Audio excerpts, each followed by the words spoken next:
kanssa tekemään meidän haastetta. Karkkikalastushaastetta. Yllättäen tommonen sammakkokarkki hui. Leivillä on tämmönen. Se oikeesti Ui ihan hyvin. Laitetaan tommoista fishipottia. se nyt ei mene kovin hyvin tähän, mutta se on vähän vaikea laittaa, kun tämä on niin kova jo.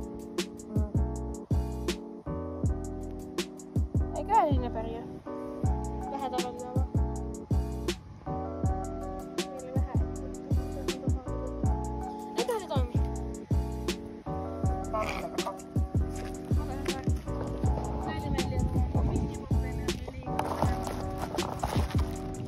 Ei muuta kuin kalastamme. Vaihdetaan spottia, tuolta ei tullut mitään.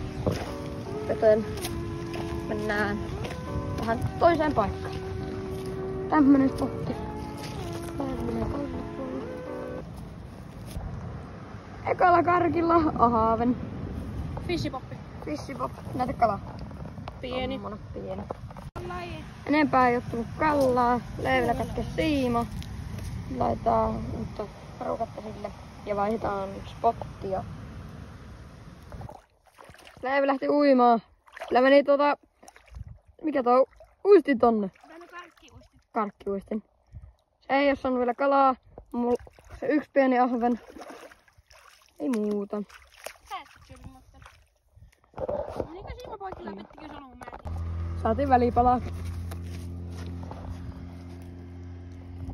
Leivi sai vähän aikaa sitten semmosen pienen aavenen, mutta sai se semmosella ikillä ei ollut gargi. Ja kohta vaihtuu spotti taas. Niin. Jep.